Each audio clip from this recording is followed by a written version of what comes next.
Elliot O'Neill Eastman diculik dari rumah istrinya di Sibuko. Para penculik yang mengaku sebagai polisi menembaknya di kaki saat ia mencoba melarikan diri sebelum membawanya dengan speedboat. Sibuko adalah salah satu wilayah di Zamboanga del Norte, Filipina, yang terletak di ujung barat daya Mindanao. Wilayah ini berbatasan langsung dengan Basilan dan Sulu, area yang dikenal sebagai basis kelompok militan Abu Sayyaf. Secara geografis, Sibuco memiliki pantai-pantai indah dan lanskap yang subur, tetapi di balik keindahannya terdapat risiko tinggi terkait keamanan, terutama bagi orang asing. Penculikan orang asing sering terjadi di Sibuco dan sekitarnya, terutama oleh kelompok Abu Sayyaf yang dikenal menggunakan taktik ini untuk mendanai operasi mereka. Kelompok ini sering menyamar sebagai polisi atau otoritas lain untuk mendekati korban. Korban biasanya diambil dari tempat tinggal, hotel, atau area terpencil, kemudian dibawa ke tempat persembunyian di hutan-hutan lebat atau pulau-pulau terpencil seperti Basilan, Jolo, atau Tawi-Tawi. Para penculik sering meminta uang tebusan sangat besar, kadang mencapai jutaan dolar, dengan ancaman kekerasan jika tuntutan tidak dipenuhi. Banyak insiden penculikan berakhir tragis, seperti Guillermo Sobero, warga Amerika yang dipenggal di Pulau Basilan. Kasus lainnya, Martin Burnham, seorang misionaris, tewas saat operasi penyelamatan militer Filipina pada 2002, sementara istrinya, Gracia Burnham, berhasil selamat.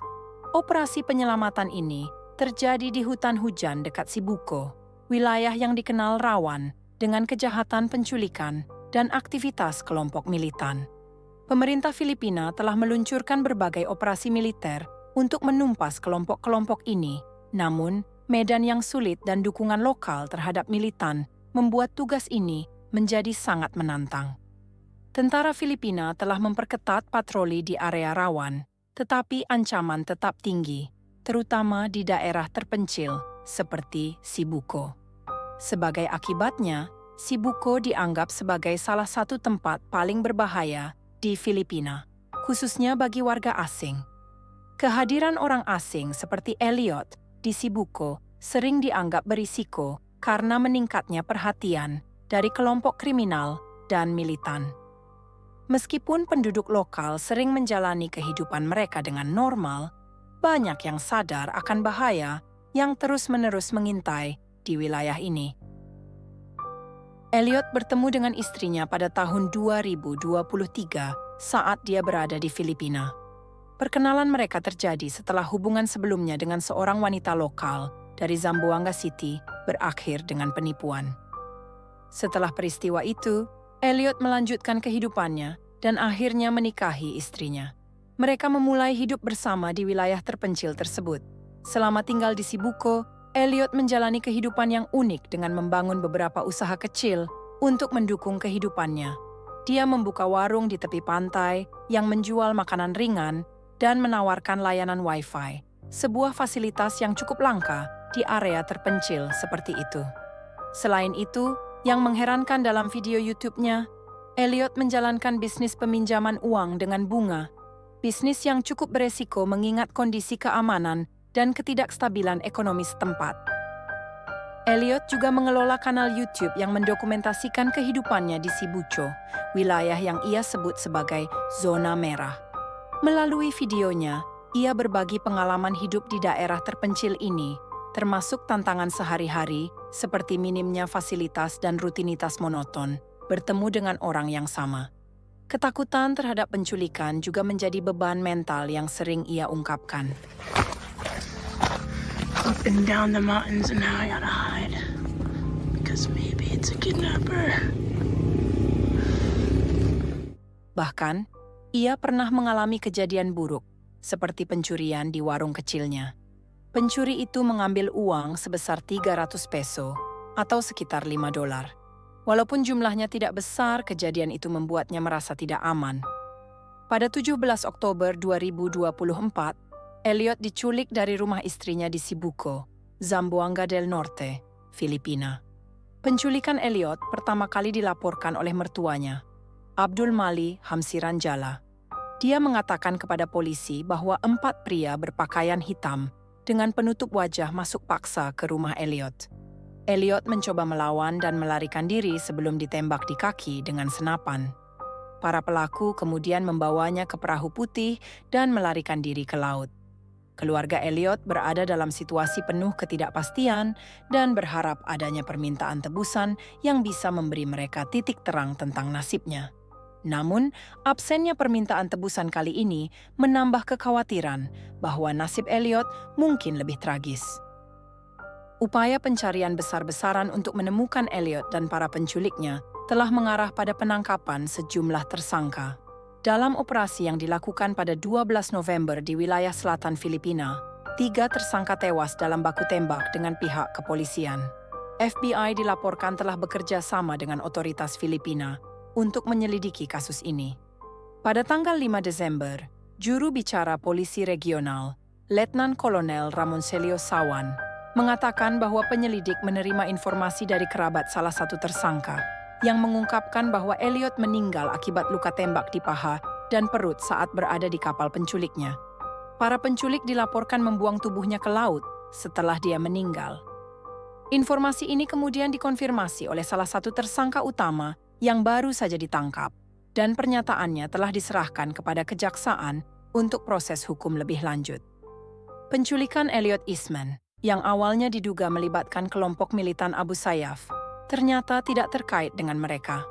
Polisi Filipina mengungkapkan bahwa insiden tersebut lebih merupakan tindakan kriminal yang dilakukan oleh individu atau kelompok lokal, dengan motif utama adalah uang tebusan. Polisi juga telah memberitahu istri Elliot, yang berasal dari Filipina, serta Kedutaan Besar Amerika Serikat di Manila, terkait laporan kematiannya. Elliot sebelumnya meninggalkan Filipina, tetapi kembali ke Cebuco untuk menghadiri wisuda istrinya sebelum akhirnya menjadi korban penculikan. Ada banyak yang berspekulasi bahwa Elliot terlalu terbuka mengenai kehidupan pribadinya di YouTube, termasuk informasi sensitif seperti jumlah biaya yang dikeluarkan untuk renovasi warungnya di Cebuco, yang kemungkinan menjadi daya tarik bagi pihak-pihak yang berniat jahat. Beberapa penonton merasa bahwa keterbukaan seperti ini, terutama di wilayah yang dikenal memiliki resiko keamanan tinggi, dapat memancing perhatian orang-orang dengan niat buruk.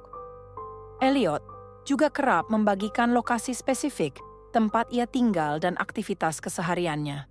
Hal ini membuatnya menjadi target yang mudah bagi pihak-pihak yang ingin memanfaatkan atau mencelakainya. Sebagai satu-satunya orang asing yang tinggal di daerah tersebut, kehadirannya sudah cukup menarik perhatian, tetapi konten yang dibagikan di media sosial mungkin semakin meningkatkan risiko terhadap keselamatannya. Keterbukaan Elliot di platform digital, yang awalnya dimaksudkan untuk menginspirasi atau mengedukasi pengikutnya tentang kehidupan di daerah terpencil, bisa menjadi bumerang bagi dirinya. Dalam akun YouTube-nya, Elliot menuliskan, "Aku akan menunjukkan kamu kehidupan sehari-hari aku sebagai orang asing pertama dan satu-satunya yang pernah tinggal di sini di Cebuco untuk jangka waktu lama." Kini, Elliot selamanya menjadi bagian dari Cebuco, tempat yang ia sebut rumah. Filipina memang dikenal dengan keindahan alamnya yang luar biasa, mulai dari pantai-pantai berpasir putih hingga pegunungan yang memukau. Namun, tidak semua wilayah di negara ini aman untuk dijadikan tempat tinggal atau dikunjungi, terutama bagi wisatawan asing. Beberapa daerah, seperti Cebuco di Zamboanga del Norte, masuk dalam kategori zona merah, yang berarti tingkat keamanannya sangat rendah dan sering terjadi kejahatan, seperti penculikan dan tindak kekerasan. Kasus Elliot Eastman menjadi pengingat yang sangat jelas akan risiko tinggal di wilayah seperti ini. Sebagai seorang ekspatriat yang mencoba menjalani hidup sederhana di daerah terpencil, ia menjadi target empuk bagi kelompok penjahat. Tragedi yang menimpanya bukan hanya mengguncang komunitas lokal, tetapi juga menjadi pelajaran penting bagi wisatawan dan warga asing yang berencana untuk menetap di tempat serupa. Bagi siapapun yang ingin menjelajahi Filipina atau wilayah lain yang memiliki reputasi rawan, sangat penting untuk melakukan penelitian mendalam tentang keamanan daerah tersebut. Informasi dapat diperoleh dari panduan perjalanan resmi, kedutaan besar, atau penduduk setempat yang terpercaya. Pastikan juga untuk selalu memberitahukan lokasi perjalanan kepada keluarga atau teman, serta menghindari daerah-daerah yang diketahui berbahaya meskipun pesonanya tampak menggiurkan. Keselamatan harus menjadi prioritas utama, karena tidak ada petualangan yang sebanding dengan risiko kehilangan nyawa. Tragedi seperti yang dialami Elliot Eastman semoga menjadi peringatan agar kita semua lebih berhati-hati.